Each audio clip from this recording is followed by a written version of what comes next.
በስመ አብ ወወልድ ወመንፈስ ቅዱስ አሃዱ አምላክ።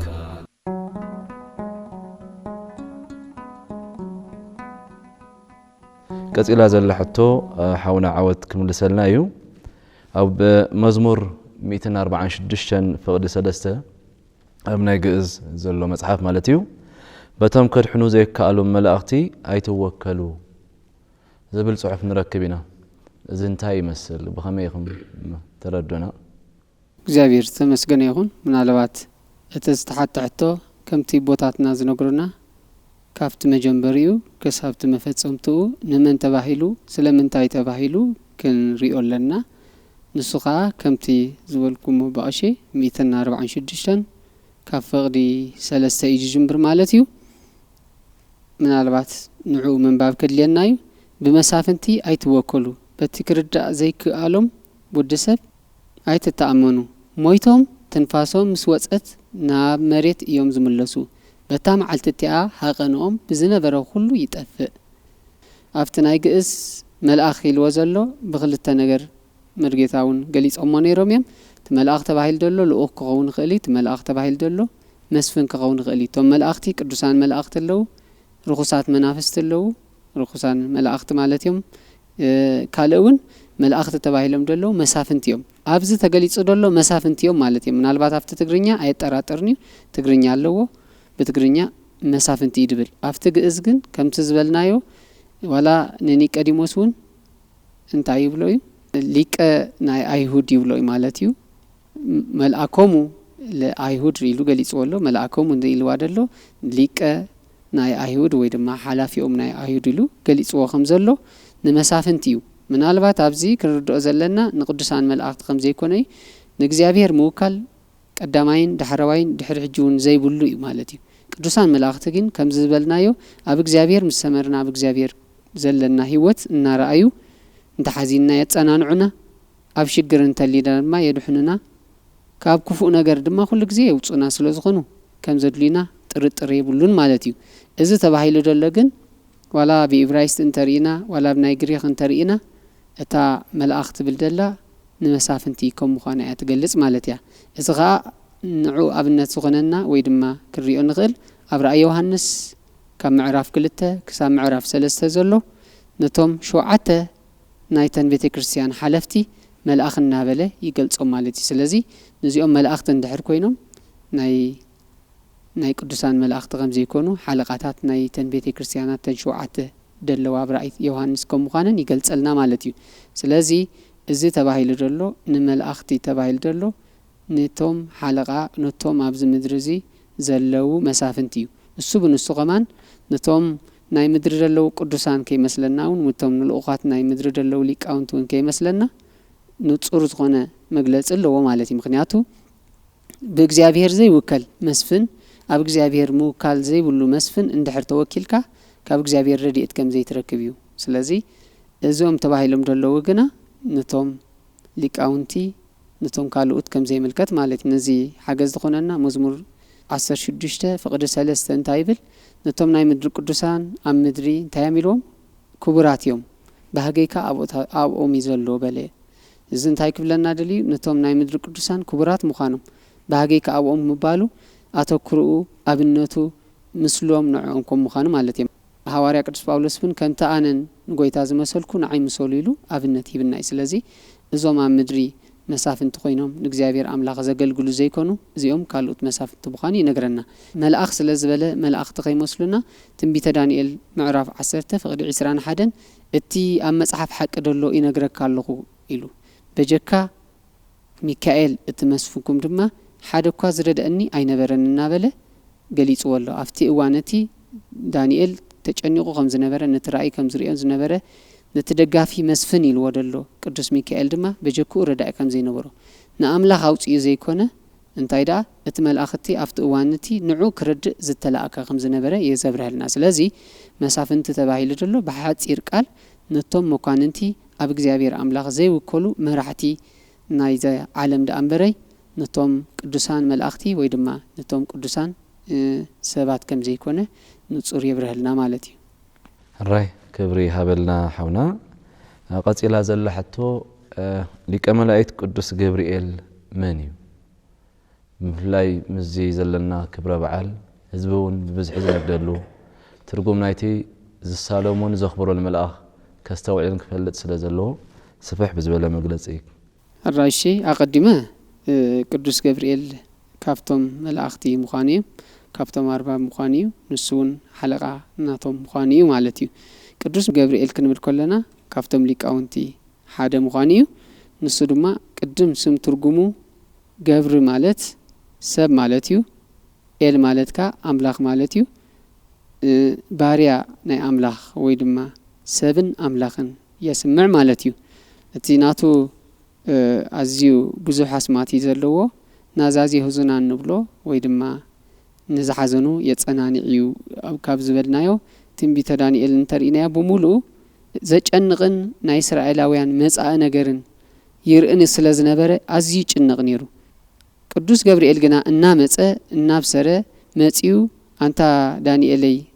باري أملاك كفتار إسخازرنن كلا معلتي جنبيرو إجزابير أملاك صلوت كاسمعيمو أنا خبر هالكامت إن دابله كل جزء نتمستيراتي قلت صلو سلازنبره نازازي هزونان نبلو كمون نبونا كهان زكرياس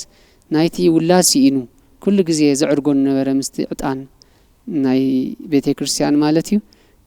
مالسي كم زموت أخنا جرخلو كتصنانع خلو نرئ مالتي بعبيون كمل أختي حادث لزغنة نقويتا أبوان جيت سماني أبستج نقولو ملأخ كم زدليو فلوتيو كم ز انتاي كم زجبره كم زنازة زي نقرنا مالتيو كال ملأك فسا نقولو ويدما ملأك حقوس نقولو مالتيو إذا دسي بالكي تأجاز ملأخ نابله نتدستاري حقوز نبره زمن نجزين ندينا مريم سلز جلس أي مالتيو كال أخ ملأك بسرات نقولينا إذا نتوم قاسوت ناي بتليهم أباقيعهم ناقاسيو بتجهات أمشت أبليتن النهالو خلو ناتيو أجوغو ما يتفرعو عب بسرات ويدما عب حقوس ينقركم الله مدحاني أب عد داوي توليد إمو كيدو أب ما بالعمال توليد كتري وغميلون دابله زنقرهم حدا عبي نقر يرئنا مالتيو مقابي حديث استبهال دما نتي بتنبيت إسياس معرف شو عاد تفقد 14 إنها نقول كتأنس ودون كتولديا ثم أماني الكتب لي أزت تبهله نجر نخجلت لنا زت نجري مالتيو سلازي إذا كله أسماتي مالتيو إذا كله نياقل قلوتي مالتي سلازي مجابي حديث دبلنا يرما نتقبلي زت حبة أب حدش جليس هو مالتي هناني أزارع مسائل بز معلت زي بعلنا وعلول دلنا توم 3 دقيق ود سبي مسر رئيليو نابكدنوت أرز نجر نحنا 3 دقيق كنا إتينيام كما يلو دا رابع عير اللهو ترابع عيقين ود سبي مسل بمبالو ناي قويتا أملاغن مدحاني يسكرسوس سقال بيسو فتسم سفتس أملاغ زخونولو تنبيتون نقر من قدو كم زر آي مالتيو نقر من قدنا دما ندينا أبنز مريم مهسيو سلزب سرا اتي بسرات ني حديش كيدان مقابي حديش نوبلو سلزي ملأخ قدوس جبريل كافتم ملأختي لكاونتي حادو غينو ولا مصحفه نغون كابز قلصو ملأخ ناي جنت حلاوي كم زغنه ملأك سلام كم زغنه مو ملأك سلام كانتهم قدسان ملأختي سيطان بخحدت كمتي امن مستقاچو حوز فطر نسو دما بعلو حساب بحساب بمللاس تعبيت سلا زفطره امو دما قدسان ملأختي اني فطيركم يلو ابزهو كلهم زنبره قدوس جبريل نقوم ببهلاونه اسكنا امر فطارينا ندابله نقوم ابززلنا يو كساب املاخنا نفلط وي دما املاخنا نركب ندابله كم زهدوم يزنغرنا سلازي ازي قدوس ملأخزي كافتم ليقاون تحد خوينو بزي بعل زي نبعلو لدنا دما بعافيو نتوم هانانيا ازاريا مسائل زتبهالو كابوتون حوي كم زوصومي مخنياتو نابكدنوصور حدا ጨካን ንጉስ ከም ዝነበረ እሞ ድማ ምስሊ አቂሙ ነቲ ምስሊ ዘይሰገደ ኩሉ አብኡቶን ሓው ክድርበ አዚዙ ነይሩ ኣብዚ ዝገርመና ሎሙን ዓለምና ተጥቀመሉ ደላ ኢንስትሩመንት ተጠቂሙ ወይ ድማ ሓደ ሙዚቃዊ ውህደት እዩ ተጠቂሙ ብኩሉ ቋንቋታትን ካብ ኩሉ ማእዝናትን ይገዝእ ስለ ዝነበረ ነቲ ቋንቋታት ድማ ንኩሉ በሓደ ግዜ ክገልጾ ስለ ዘይክእል በብናቶም ቋንቋ ነጊሩ እዘን ሙዚቃ ዚአን ወይ እምብልታ ወይ ተመለኸት ክንፋሕ ከሎ ኩላትኩም ፍግሚልኩም ነዚ ዝገበርክዎ ምስሊ ተሰጉዱ ኢልዎም ኣብዚ እዋን እዚ ዞም መንእሰያት እዚኦም ናይ ባሕቂ ዘሐጉስ ነገር እንተልዩ ኣቀዲሞም ነፍሶም ኣጽሪዮም ጸንሖም ጥረም ረኽበልዑ ጸንሖም ምክንያቱ ንስገኦም ውን ዝኾነ ካብ ድርጎ ንጉስ ወይ ድማ ካብቲ ናይ ምግቢ ንጉስ ክምገቡ አይደለይን በሐሰፊሑ አፍትናቶም ታሪክ ስለዘሎ ምክንያቱ ነተአሰላፊ መኳንንቲ ተሸይሞም ከገልግሉ ንናይ ባቢሎን ኣብ ዝተመርጹሉ እዋን ንሶም ኩሎም ከምቲ ናይቲ ንጉስ ወይኒ ደሎ ካልእ ዝብላዕ ነገር መጋየጺ ሙቾት ዘሎ ብሙሉ ክበልዕዮም ተፈቂድዎም ነይሩ ንሶም ግን ኣብ ክርስትና ዋላ ኣብ ሃይማኖት ውን ሙቾት ኣዝዩ ሓደገኛ ስለዝኾነ ናብ ካልእ ውን ከም ዘድህበሎም ስለዝፈለጡ ኣቀዲሞም ታይም ገይሮሞ ገቲኦሞ ነቲ ምግተኦም ከዓ እንታይም ኢሎሞ ነቲ ኣሰላፊ ወይ ድማ ነቲ ዘገልግሎም ዳንኤል ከይተረፈ እሚንዎ ንስኹም ተሐሚቅኩም ንስኹም ተሰኒፍኩም እንተ ዓቢርኩም ድማ ካብቶም ብጾትኩም ንዓይ ንጉስ ክቋየቆኒ ስለዚ ኣነ እንታይ ክገብር እየ ምስ በሎ ንስኻ ጥራይ ኣብዘን 10 መዓልቲ ተዓዘበና ብድሕሪኡ ዝመጽእ ንሕና ባዕልና ኣለናዮ ከምቲ ዝበልካዮ ድማ ይኸውን ምስ በልዎ ጥረታት እንዳበልዑ ካፍቶም ካልኦት ናይ ንጉስ ብሉጽ ነገር ወይንን ካልእን ዝሰትዩ ብሉጻት ሰባት ኮይኖም እዮም ድወጹ እዚ ኻ ትመሰረቶም እምነቶም ዓቂቦም ስለ ጸንሑ ኻ ኣብ ሓዊ ክባሃል ከለኻ ንእምነት እግዚአብሔር አምላኽ ኣይተቃወሙን እኳዳ ናይ እግዚአብሔር አምላኽ አጽኒዖም ነቲ ምስሊ ኣይንሰግድና እንተ ደሓነ እግዚአብሔር አምላኽ የድሕንና ተዘይኮነ ድማ ሓሪርና እንተርፍ ኢሎም ዓቢ ዘረባ ከም ተዛረቡሞ ንጉስ ድማ ሓሪቁ ብቁጣዓ 7 ዕጽፊ ክበርህ ከም ዝገበሮሞ ኣብኡ ከም ዝደርበዮም በቲ ክዳውንቶም ጠቕሊሉ ከም ዝደርበዮም ትዝገርም እግዚአብሔር አምላኽ ክብርን ምስጋናን ንዕኽኖ ከምቲ ማቴዎስ ወይ ድማ ኣብ ወንጌልና ንረኽቦ ጸጉሩ ርእስኹም ከይተረፋ ቁጽራትየን ከም ዝበሎም ክዳውንቶም ተጠቕሊሎም ኣትዮም ከለው ጸጉሩ ርእሶም እኳ ትኹን ከይነደደት ኣብኡ ክመላለሱ ተራእዮም ነቶም ዝድርብዮ ግን እተሓዊ ባህሪ ይጥፊኡ ከይንብል ኣቃጺሉ ቀተሎም ይብለና ድሕሪኡ ግን ተፈቲሖም ሰለስቲኦም እናዘመሩ ንየማን ጸጋም እንዳበሉ ክመላለሱ ምስራኤ መበራብዓይ ድማ መልአክ ቅዱስ ገብርኤል ኣማእከሎም ኣትዩ የገልግሎም ነይሩ ማለት እዩ ከድሕኖም ድማ ኣብኡ ከም ዝወረደ ሽዑ ናብከደነጾር ሓደ ዓቢ ነገር ተዛሪቡ ማለት እዩ እቶም ዘእተናያምሲ ሰለስተ ደይኮኑን ሓደ ግን ወዲ ሰብ ይመስር ኣለኹ ኢሉ ንቅዱስ ገብርኤል ምዃኒ ማለት እዩ ድሕሪኡ ድዛረቦ ከዓ መልሹ ከዓ ናይ ባሕቂ ኣውጽኦም በሉ ኣምላኽ ምንጋፍ እዩ ስለዚ ንኣምላኽ ኣናኒ ኣዛርያ ምሳኤል ዘይፈርሕ ኣብ ግዛእተይ እንታይ ይኹን ኢሉ ኣብኡ ተንሓሪቡ ይደርበ ካብ ክሳይ ድማ እንታይ ይኹን ኢሉ ይቀተል ወይ ድማ ይሙት ኢሉ ኣዚዙ እዚ ከዓ ድሕጉሰና ንእግዚአብሔር አምላኽ ዘናግፍ መልአኽ ሰዲዱ ካብ እቶን ሓዊ ከም ዘናግፍሞ ኣምላኻና ናይ ኣዛርያ ምሳኤል ዝተብዐሉ ወይ ድማ ዝተረኣየሉ ዝተገልጸሉ ብምዃኑ እቲ ዝሕጉስ ነገር ነዚ እዩ ማለት እዩ እዚ በዓል ዝበነብዕል ከለና ንሕና ከዓ እግዚአብሔር አምላኽ ኣብ እምነትና እንተጸኒዕና ብሰናይ ነገር እንተጌርና እሞ ድማ ኩሉ ነገር እንተማሊእና እግዚአብሔር አምላኽ ካብ ክፉእ ከም ዘድሕነና መልአኹ ሰዲዱ ከም ዘናግፈና ንኽዓና ንትምህርትና እንተግሳጽናን እዩ እሞ እግዚአብሔር አምላኽ ንዑ ዝኸውን ህይወት ይሃበና ሕሪሓውን ሓወት ክብሪ ይሃበልና ናይ ቅዱስ ገብርኤል ብሓፈሻ ካብቲ ዘመነ ብሉይ ጀሚሩ ክሳብ ዘመነ ሐዲስ ንሰርሖ ስራሕ ኣብ ዘመነ ብሉይ ኮይኑ ንዘመነ ሐዲስ ንዝፍጸሙ ኩሉ ሰርሖ ስራሕ ትምካብ መገባ ሐዲስ ጀሚሩ ክሳብቲ ኩሉ በብቲ ቤተ ክርስቲያን ትምህረሉ ትምህርትን ማዕረጋትን ዘለዎ እዚ ከዓ ካብትሱ ካብ እግዚአብሔር ተላይኹ ኣብ ደቂ ሰባት ዝፍጽሞ ዝብገስ እዩ ብስፍሕ ዝበለውን ኣብ ወንጌል ፍስሕ ዝበለ መጽሓፍ ቅዱስ ተጠቂሱ ንረኽቦ ናይ ቅዱስ ገብርኤል ስራሕ ኣዝዩ ስፍሕ ዝበለ እዩ ክብሪ ይሃበልና ተቐጺላ ዘላ ሕቶ መርጌታ ከምቲ ክግለጽ ጸኒሐ ቅዱስ ገብርኤል ህዱእ መልአኽ እንዳበልናዮ ስለምንታይ እዩ ቅዱስ ገብርኤል ቁጡዕ መልአኽ እዩ ዝበሃል ከም ኣብነት እውን ኣብ ግዜ ስቕለት ሰይፉ ሰንዲኡ ዝበሃል እሞ ብኸመይ መንገዲ ይግለጽ ብዙሕ ግዜ ሰብ ኣብ ዕላሉ ቅዱስ ገብርኤል ቁጡዕ መልአኽ እዩ ይግለጽ እሞ መንጸር መጽሓፍ ቅዱስ ወረብ መብረት ተትውና እግዚአብሔር ተመስገነ ይሁን ከምዚ ክግለጽ ጸኒሐ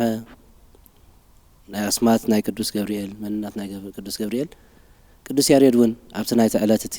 ዋዜማ ሰላም ሕጅውን ክጅምር እንከሎ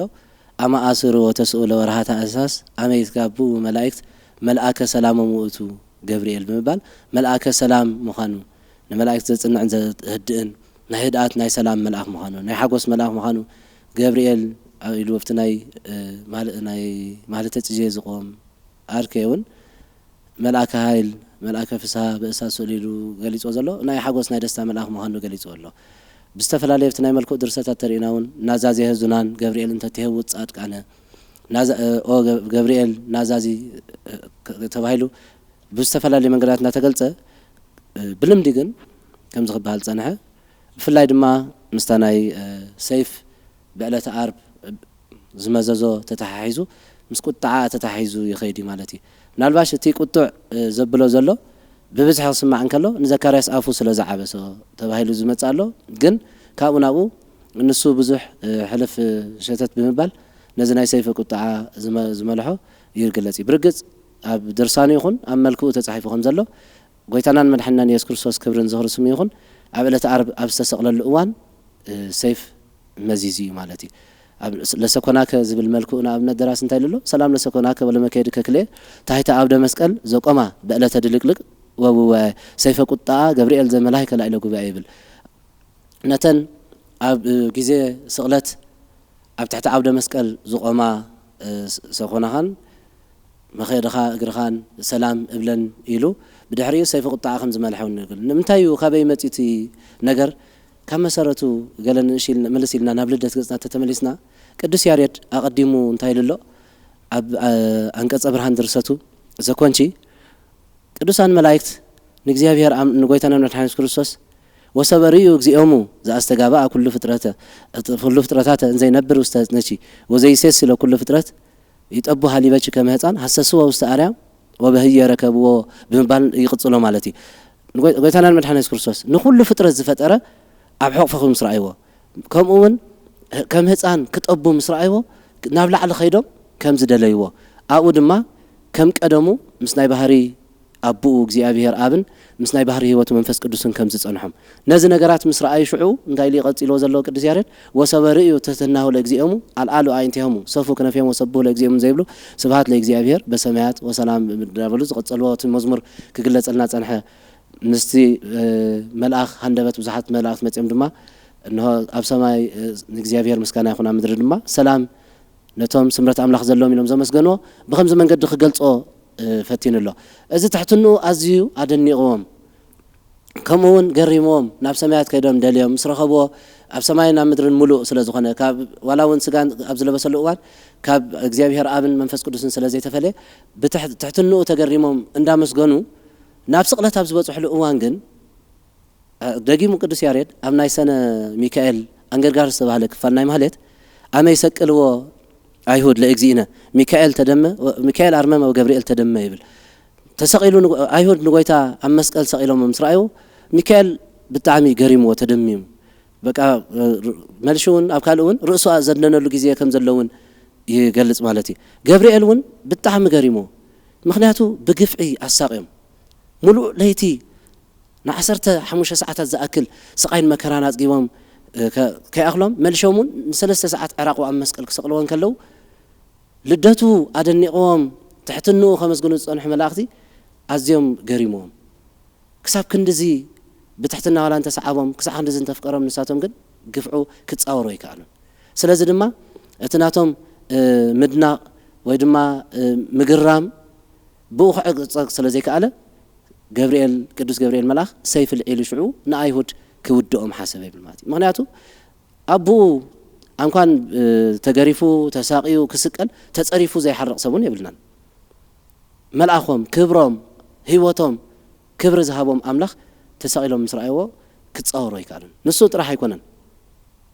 ምስኡ ብዙሓት መላእክት ወጡ እዩ ዝብል ኣብቲ ናይ አትናቴዎስ ሃይማኖት አቦም ተሪእና ከምኡውን ኣብ ድርሳናት ናይ ቅዱስ ገብርኤል ተኣምር ተሪእና ካልኦት መላእክት እውን ምስኡ ዝወፁ ነይሮም ብቁጣዕ ክወድእዎም ንኣይሁድ ሽዑ ግን ወሰበከ ለአቶ ምህረተ እግዚኡ ይብል ኣብቲ ድርሳን ተኣምሩን ኣብቲ ናይ አትናቴዎስ ትርጉም ድማ ናይ እግዚአብሔር ምሕረት ትዕግስቲ ናይ እግዚአብሔር አብ ምሕረት ናይ እግዚአብሔር ወልድ ትዕግስቲ ናይ እግዚአብሔር መንፈስ ቅዱስ ድማ ፍቅሪ ምስ ከልኣቶም ምሕረት ወይ ይቕረ ባህልነት ምስ ከልኦም ግን ነቲ መጋረጃ ደርበዮ ይብል ማለት እዩ ናብቲ መጋረጃ ገጹ ምስ ከደ ድማ ኣብ ክልተ ተመቕለ ይብል ንእግሪ መንገድና ክነስተውዕለሉ ዘለና እነሆ ምሕረት እግዚአብሔር ምስ ከልከሎ እቲ ሰይፍ ምስ ለዓለ ኣብ ሰገቡ መለሶ እንተኾነ ግን እግዚአብሔር ንእግር መንገዱ ካልእ ነገር ክገብሮ ዝደልየ ስለ ዝነበረ ናብቲ መጋረጃ መተሮ ምክንያቱ ኣብ ብሉይ ኪዳን ናብቲ ብመጋረጃ ዝተዓጽወ ቅድስተ ቅዱሳን ኣብ ዓመት ሓንቲ ግዜ ሊቀ ካህናት ብኣዝዩ ዓብ ጥንቃቐን መስዋዕቲ ብሉይ ሒዙ ኣትዩ ተቐሲፉ ዝወጻሉ ግዜያት እውን ነይሩ ቅዱስ ጳውሎስ ነዚ እንዳነጻጸረ ነዚ ንሕና ብሓድሽ ኪዳን ዝረኸብናዮ ጸጋ ሎሚ ቅዱሳን ኣቦታትና ካህናትን ዲያቆናትን ኣትዮም ክቅድሱን ክወጹን ካልእ ዝረኸብናዮ ጸጋ ናብኡ ዝቐርብ መስዋዕቲ እውን ብምሕረት ኣምላኽ ኣሚንና ክንቀርብ ክገልጽ እንከሎ ኣብ ዕብራውያን ምዕራፍ 10 ካብ ፍቕዲ 19 ጀሚርና እንተርእና በቲ መጋረጃ ማለት በቲ ብስጉ ዝኸፈተልና ሓድሽ ናይ ድሕነትን ናይ ምሕረትን መንገዲ ኢሉ ዝገልጸ ማለት እዩ እታ ሰይፊ ንኸንቱ ይኮነትን ተመሊሳ ሓድሽ ናይ ምሕረት መንገዲ ኣኸፊታትልና ናብ ሰማያት ዘእቱ ጥራሕ ዘይኮነ ናብ ምድራዊት መቕደስ እውን ዘእቱ ረኺብና ማለት እዩ ስለዚ ኣብ ዓመት ተጸቢና መስዋዕቲ ድበላታት ሒዝና ዘይኮና ናይ ጎይታናን ኣምላኽናን መድሓንናን ኢየሱስ ክርስቶስ ክብሪ ንዑ ይኹን መስዋዕቲ ሒዝና እናኣትወሉ ጸጋ ዝረኸብና ላይ ኮይናታ ሰይፊ ማለት እዩ መጋረጃ ዝተኸፍተሉ ነዚ ብኸምዚ እቲ ፍጻሜ ማለት እዩ እቲ ፍጻሜ እንድሕር እዚ ኮይኑ ናብቲ ቁጥዕ ዘብሎ ድዩ ናይ ብሓቂ ዲ ቁጥዕ ዘብል ግን እዚ ክንጥንቀቐሉ ዘለና ነገር እዩ ንሱ ናይ ሰላም ናይ ህድኣት ናይ ፍቕሪ ናይ ሓጎስ መልኣኽ እዩ እንተኾነ ግን ኣምላኹ ፈጣሪኡ ብቅንኣት ናይ እግዚአብሔር ኣምላኹ ዝገበሮ ነገር ስለ ዝኾነ ቁጥዕ ዘብሎ ኣይኮነን ብቅንኣት ኣምላኾም ብዙሓት ቅዱሳን ከም ገይሮም እዮም ኣብዚ ምድሪ እዚ ከምኡ ዝበለ ለዋህን ትሑትን የለን ተባሂሉ ዝተገልጸሉ ሊቀ ነቢያት ሙሴ ካብ ደቂ ሰባት ኣባ ጊዮርጊስ ዘጋስጫ ብቅንኣት እግዚአብሔር ምስተላዕለ ነቶም ተኣምራት እንዳገበረ ንግብፃውያን ከም ዝተዋቆሶም ተዘከር እግዚኦ ቅንኣቶም ሙሴ ገብርከ ዘተቃወሙ ለግብፅ በመንከራቲከ እንዳበለ ገሊጾሞ ዘለው እነሆ ብቅንኣት ተላዒሉ መጀመርታ እንዳቀተለ ንግብፃውያኑን ንእስራኤላውያን ሓራ ከውፅኦም ፈቲኑ ብድሕሪኡ እውን እግዚአብሔር መኽሪ ምሂሩ ብሉጽ ዝኾነ መራሒ ገይሩ ምስ መለሰውን ትእምርትን ተኣምራትን ገይሩ ንፈርዖንን እስራኤላውያን ንግብፃውያንን ስለ ዝቆፅዖም ቁጣ የብሎኒ ቅዱስ ሚካኤል እውን ከም ክግለጸልና ጸንሐ ኣቐዲሙ ንበልዓም ብሰይፊ ገይሩ ቆርጻ ሓሲቡ ነይሩ ቁጣ ንብሎ ዲና ኣይኮነን ትእዛዝ እግዚአብሔር እንተዘይኽብር ኮይኑ ባዕሉ እግዚአብሔር ኣምላኽ ሊቀ ነቢያት ሙሴ ጠንቂቑ ወይ ዘጸአት 23 ሕጂ እውን ዝግለጽ ዘሎ ንሳቶም ናብቲ ምድረ ርስቲ ሰማያዊት ኢየሩሳሌም ንኽንበጽሕ ኣብ ጉዕዞ መንገድና ብዛዕባ ናይ ክፍኣት ዓለም ድማ ክመርሑና ዝተዋህቡና ናይ ሰላም ናይ ህድኣት ናይ በረኸት መላእክት እዮም ትእዛዝ ኣምላኽ ተጥሒስና ከም ፈቃድ እግዚአብሔር ምምላስ ተኣቢና ቃለም ምስማዕ ተኣቢና ግን ብቅንኣት እግዚአብሔር መጽኦም ዝፍጽሞ ነገር ስለ ዝኾነ ቁጣዓት ዘብሎም ኣይኮነን ቅዱስ ገብርኤልካ ቁጣዕ ኮይኑ ዘይኮነ ናይ እግዚአብሔር ኣምላኹ ፍቕርን ቅንኣትን ስለ ዝሓዘ ዝገበሮ ስለ ዝኾነ ናብ ከምዚ ይብሉ ክንጥንቀቕ ይግበአና ኣብዚ ግዜ እውን ብዙሕ ግዜ ኣቦታትና ኣሕዋትና ዴታትና ተጸሪፎም እንኳን ተገሪፎም ተሰቂሎም ተጸሪፎም እኳ በትር እንዳልዓልና ቅዱሳን ክዋረዱ ቅዱሳን ክጽረፉ እግዚአብሔር ከቐልል እንከሎ ከምዘይ ምልከተና ወይ ከዓ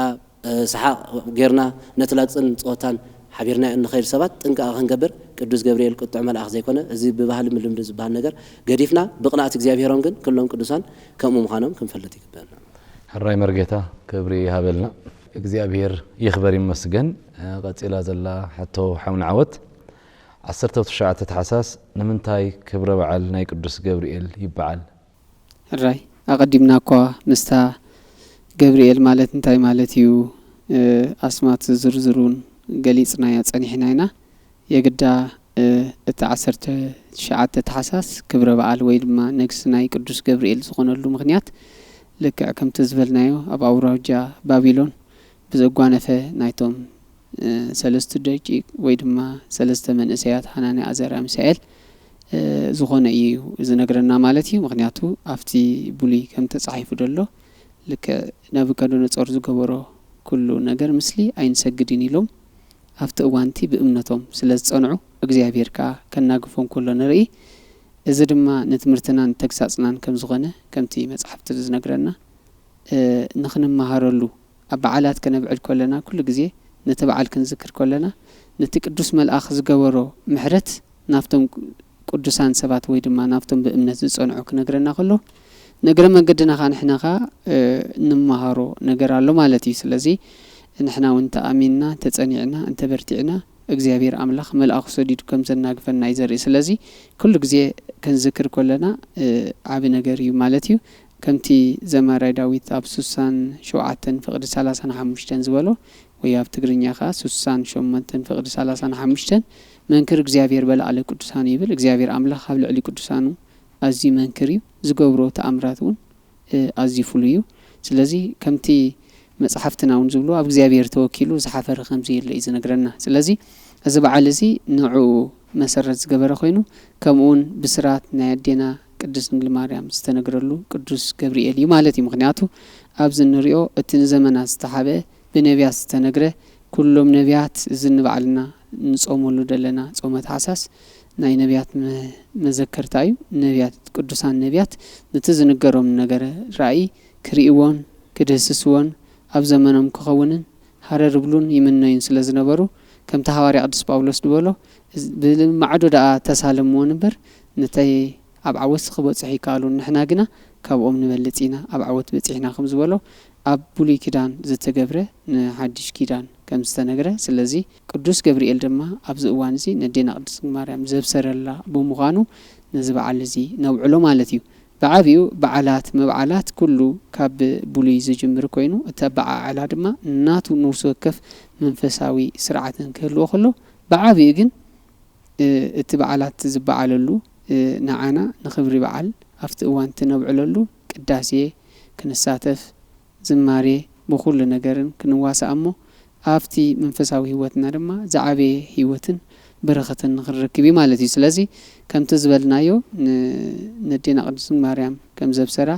ንዓ ጥራይ ዘይኮነ ተሓጎስን ትደስታን ነይሩ ግን ንኩሉ ህዝቢ ዓለም ከም ዝኾነ ይነግረና ማለት እዩ ስለዚ ትክብሮ በዓል ብሕፅር ዝበለ እዚ ይመስል ማለት እዩ ኣራይ ክብሪ ሃበልና ኣብና ሓወት ኣብዚ 19 ታሕሳስ ናይ ቅዱስ ገብርኤል ክብረ በዓል ነብዕሎ ብፍላይ ናይቶም ሰለስተ መንእሰያት ጽንዓት እምነት ኢና ንምሃር ሰብ ኣብ እምነቱን ተጸኒዑ ነቲ እሱ ዝደልዮ ኩሉ እግዚኣብሔር ከም ዝፍጽመሉ ካብ ክፉእ ዘበለ ኩሉ ካብ ክፉእ ዘበለ ኩሉ ከም ዘድሕኖ ዘልዮ ዘበለ ኩሉ ከም ዝፍጽመሉ እዚ ናይ 19 ታሕሳስ ቅዱስ ገብርኤል ኣድሒንዎም ክልብል ከለና ኣብ እምነቶም እዩ ዝምርኮስ ነይሩቲ ናቶም ምድሓን ኣብቲ ጽንዓት እምነቶም ብእምነቶም ጽንዓት ስለ ዝነበሩ መልሲ ጸሎቶም መልሲ እምነቶም ካ እግዚኣብሔር መልኣኹ ልኢኹ ዘድሓነሉ እና ደቂ ሰባት ካ ነዚ በዓል እዚ ክነብዕል ከለና ኣብ እምነትና ጸኒዕና ክነብዕል ከም ዝግባእ ብፍላይ ካ ሰብ ዝመባጻዕ እግዚኣብሔር ክገብረሉ መልኣኽ ክራድኦ ዝምሕፀን ኩሉ እምነት ሙሉእ እምነት ገይሩ ንእግዚኣብሔር ተተማሓፂኑ መላእኽቲ ከም ዘድሕኑን ከም ዝራድኡን ንምስክረሉ ወይ ከዓ ብኸምኡ እውን ዳርጋ ብዙሕ ህዝበ ክርስቲያን ነቲ ኣብቲ መላእኽቲ ተማሓፂኑ ወይ ከዓ ተመባፂዑ ዝተሰመረሉ ንእግዚኣብሔር ዘለዎ ፍቕሪ ዝገልጸሉ እዩ ብፍላይ ከምዚ ክብረ በዓል ክንብል ከለና ብዙሕ ህዝቢ ስለቲ በቲ ቅዱስ ገብርኤል ወይ ከዓ በቲ መልኣኽ ኣቢሉ ዝተፈጸመሉ ዝተሰራሐሉ ስራሓት እውን ዝመሃረሉ እዩ ግብራዊ ዝኾነ ትምህርቲ ብዙሕ ሰብ ኣብ በዓላት ዝረአ ቅዱስ ገብርኤል ተማሓፂነ ለሚነ ከምዚ ገይርለ እዩ እሞ ኣብ ክንድኡ ከምዚ ክገብር ንቤተ ክርስቲያን ክሃንፅ ንቤተ ክርስቲያን እንታይ ክገብረላ ዝብል ክሳብ ክንደይ መላእኽቲ ከም ዝራድኡ ኣይኮነን ናይዞም ሰለስተ መንእሰያት ኣብ በዓሎም እኳ በዓል ክነብዕል ከለና ሰባት ብግብሪ ዝመስክርሉ ዓብይ ኣዝዩ ዓብይ በዓል እሞ እዚ በዓል እዚ ክነብዕል ከለና ኣብ እምነትና ጸኒዕና ንእግዚኣብሔር እንተለሚና ኣብ ቅዱሳን ተተማሓፂና እግዚአብሔር ዝረድእ ምዃኑ ንምሃረሉ ዓብይ ክብረ በዓል ማለት እዩ ኣብዚ ተወሳኺ ግን መርጌታ ኣብቲ ቅዱስ ገብርኤል ንሰለስተ መንእሰያት ኣድሒንዎም ዝብል ታሪኽ ወይ ከዓ መደምደምታ ናይ ቤተ ክርስቲያንና ትምህርቲ ኣሎ ኣብ ገለገለ መጽሓፍቲ እውን ቅዱስ ሚካኤል ኣድሒንዎም ዝብል ኣሎሙ ወረብ ምስቲ ቅዱስ ገብርኤል እዩ ዝብል ብኸመይ ኢና ንሪኦ ቅድሚኡ ኣብቲ ተላዕል ጸንሐ እዚ ናይ 19 ታሕሳስ ዝብልናዮ ከምቲ ዝተባሃለ እቲ ክብረ በዓል ነዞም ሰለስተ መንእሰያት ኣናንያ ኣዛርያ ሚሳኤል ዝተባሃሉ ካብቲ ናይ ባቢሎን ቁጣዓ ሓዊ ዘድሓነሉ ዕለት ዝከረሉ እዩ ስለዚ ኸ ዝተፈላለየ ግዜ ኣብቲ ናይቲ ለይቲ ምስጋና ስሞም እንዳተፀውዐ ንዕኦም ዘድሓኖም ከድሕነና እውን እንዳተማሕፀና ከምቲ ንዕኦም ዘድሓንካዮም ኣድሕነና እንዳበልና ንፅሊ ማለት እዩ ብኻልኣይ መንገዲ ኸ ነቲ ኣዴና ቅድስት ድንግል ማርያም ዘብሰራ ዝዝከረሉ እዩ እንታይ እቲ ናይ ኣዴና ቅድስት ድንግል ማርያም ብስራት ኣብቲ ዕለት 19 ታሕሳስ ተፈፂሙ ማለት ኣይኮነን እቲ ብስራት ዝተፈፀመሉ ዕለት ኣብ ካልእ ክኸውን ከሎ ግን እንታይ ኢና ንብል ዘለና ትስቤት ኢልና ንፅውዖ ዕለት 29 መጋቢት እዩ ከም ቅፅበት ዓይን ዝተበሰረላ ማለት እዩ እንተኾነ ግን እቲ በዓል ካብ ትስቢቱ እውን ናብ ደቅሲዮስ 22 ታሕሳስ ብምውፃእ بجاك 19 تحساس 22 تحساسون ناي قدوس ديوكسيوس تفلالي بعلات كخونن كله ناي قدوس جبريل ون عاب بعل تبايلي زفلت مخنياتو تنبسرات تشيمو زتلاخ ملاخ نسو سلازخونه ماتي سلاز 19 تحساس ابتي بعلو نزي ناي مسغانا زتحاريلو زتصوعلو نزي بسرات زي نزي عاب ناي دمدحان ነገር زتصوعلو ملاك مغابي حديث كخون ناي حدش كيدان ነገር نخبسر زتشيمولو مذكرتان نغبرلو نزي ነገራት ዝረኸበሉ ምክንያት ነቲ ኣብ ዓለም መላእክት ዘጋጠመ ናይ ክሕደት ፈተና ንመላእክት ስለ ዘህድኦም ብምዃኑን ኣብ ዝዕለት እዚ ቅድስት ቤተክርስቲያንና ነዚ ናይቲ ኣብኡ ዝገበሮ ፍጻሜን ብኡ ድማ ሊቀ መላእክት ካብቶም 7 ዝተሸመሉ ነገሩን ትዝክርያ ማቲ ኣቅዲምና ከም ዝበልና ፍተዋ ዜማ ኣማ ኣስሮተ ስለ ወራህ ታሳስ ኣመት ጋቡ መላእክት መልአከ ሰላም ወይቱ ገብርኤል ናማቲ መልአከ ሰላም ተባሂሉ ሊቀ መላእክት ተባሂሉ ተሸይሙ ነቲ ነገር ኣብ ዝዕለት እዚ ነዚ በዓል ዝውን ዝዝከረሉ ማለት እዩ ንመላእክት ምህዳ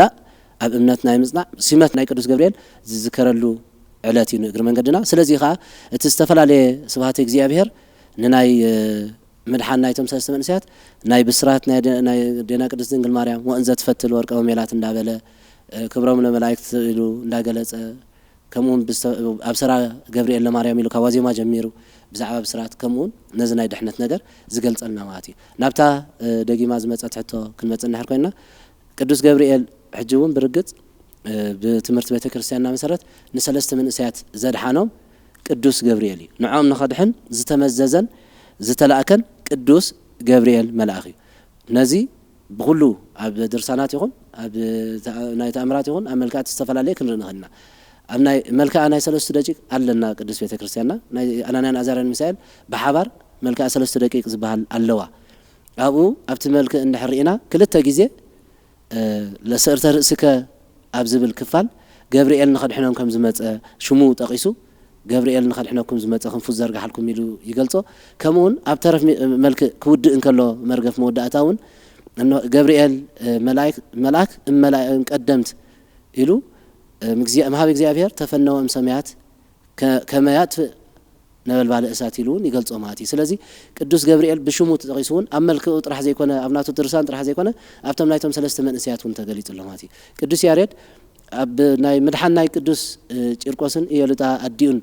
ኣብ ዝገለጸሉ እዋን ቅዱስ ቂርቆስ ህፃን በረኸቶም ምስኩላትና ይኹን ነዲዩ እየልጣ ዝበላ ነገር بملكع عنقر سبحانه كفال مزمور يخون بتناي كال زيمت نجارات كجلصان كله